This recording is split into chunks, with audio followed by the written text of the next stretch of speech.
ఉపదేశం చేసి ముక్తులమవుతాం అని ఇట్లా అగస్త్యునిచే అనుగ్రహింపబడిన ఆ బ్రాహ్మణోత్తముడు శుకుడు రాక్షసుడై వెనువెంటనే రావణ యొక్క ఆ సమీపం చేరినాడు. అప్పటి చారుని రూపంలో సోదరుడు లక్ష్మణునితో కూడిన శ్రీరాముడు దర్శించినాడు. తిరిగి వచ్చి రావణునికి తత్వోపదేశం చేసినాడు. వెంటనే పూర్వం వలనే బ్రాహ్మణుడైనాడు. ఆ తర్వాత వైఖానసుడనబడు వానప్రస్థులతో ఉండసాగినాడు. అంతటా మహాత్ముడు, బుద్ధిమంతుడు, నీతిజ్ఞుడు, రావణుడు అత్యంతము ఇష్టుడు, మాతామహుడు, ఇష్టుడు అయినటువంటి వాడు మాతామహుడు ఉత్తరాక్షసుడు మాల్యవంతుడు వచ్చినాడు ఆ రావణుడి దగ్గర. రాక్షసేంద్రుడు రావణుడితో ఇలా అన్నాడ, రాజా ప్రశాంత మనసుతో నీవు ఇప్పుడు నా మాటలు విను, ఆ తర్వాత నీ ఇష్టం. రావణి ప్రియురాలు అంటే రావణి యొక్క మాతామహుడు, వాడి పేరు మాల్యవంతుడు. రాముని ప్రియురాలు జానకి ఏనాడు మన నగరమున కాలి పెట్టెనో నాయన దశారణ, నాటి నుండి ఘోరములు, రాక్షస నాశక సూచకములు, అపశకనములు కనబడుతూ ఉన్నాయి. నాకు వాటిని చెప్తున్నాను విను. ఏం అపశకనం కనబడుతున్నాయో చెప్తున్నాను.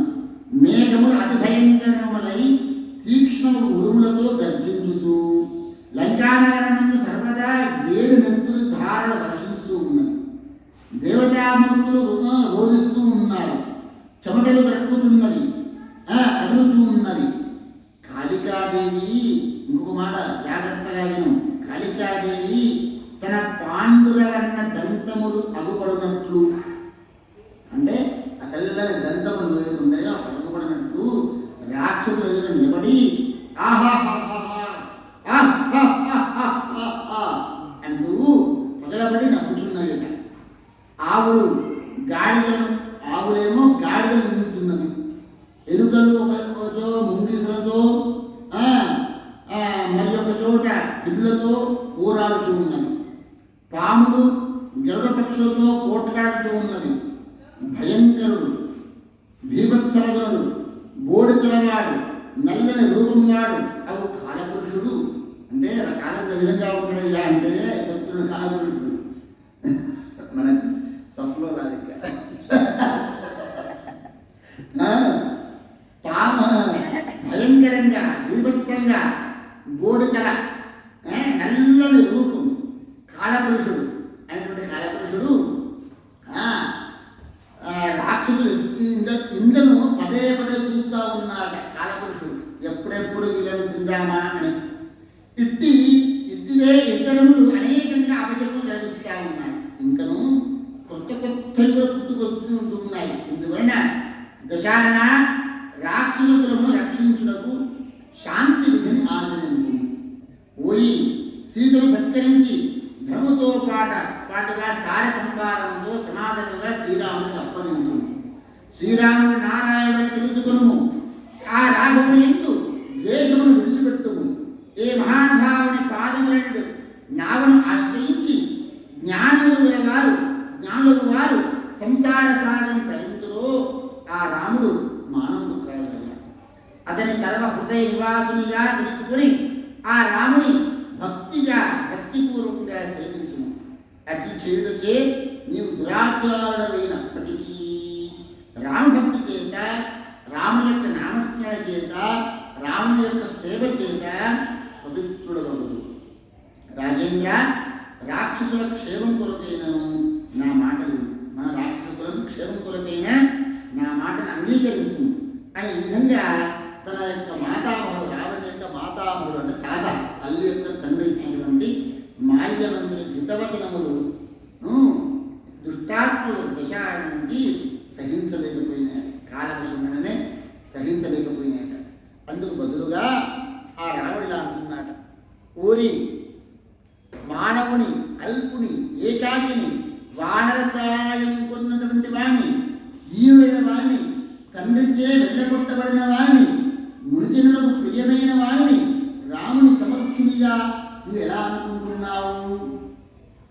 బహుశా రాముడే పంపించినట్టున్నది. బహుశా నీవు ఏ అడ్డు అదుపు లేకుండా అనర్గళంగా వాగుతా ఉన్నావు, ఇక పొమ్ము, నీవు వృద్ధుడైపోయినావు, పైగా నీవు నాకు తాతవు, మాతామహుడు. కనుకనే నీవు చెప్పినదంతయు నేను సావధానంగా సహించిన, వినడం కాదు సహించాను. కానీ నీవు పలికిన మాటలు నీవు నా చెవుల యందు అగ్నిని కురిపించుచూ దహిస్తూ ఉన్నాయి అని చెప్పి మంత్రులందరితో కూడి అక్కడి నుండి రుసరుసలాడుతూ వెళ్ళిపోయాట.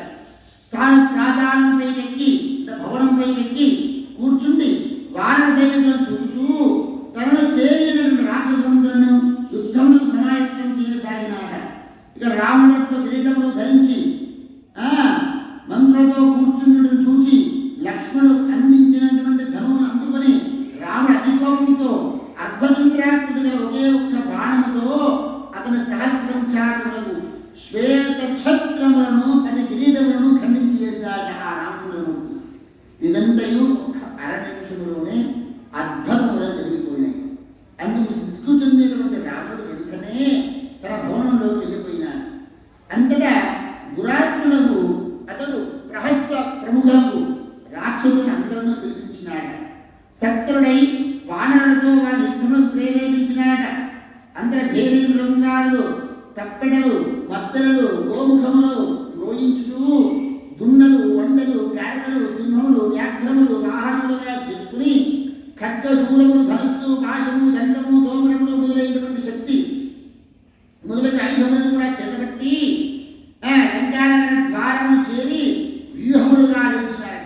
అంతకుముందే వానర వీరులు రాముడి చేత ఆజ్ఞాపింపబడినారు.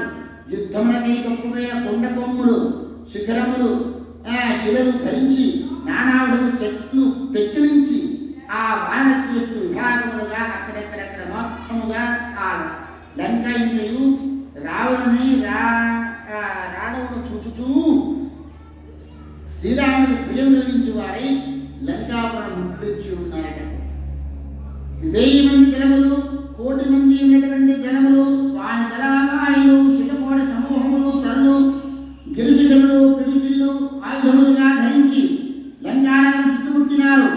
ఎగురుచు, దూకుచు, గర్జించుచు, అలర్తులు ఈదుచు వానర వీరులు అత్యంత బలశాలి రామునకు జయము జయము, రామునకు జయం జయము, రామునకు జయము జయము అంటూ మహాబల లక్ష్మణులకు కూడా జయము జయము, రాఘవుని పాలెంపు సుగ్రీవును జయము జయము అంటూ ఘోషిస్తూ శత్రువుతో యుద్ధం చేస్తూ ఉన్నాడు. హనుమంతుడు, అంజనుడు, కుముదుడు, నీరుడు, నలుడు, శరభుడు, మైందుడు, ద్వివిధుడు, జామవంతుడు, దదిముఖుడు, కేసరి, చారుడు ప్రముఖులు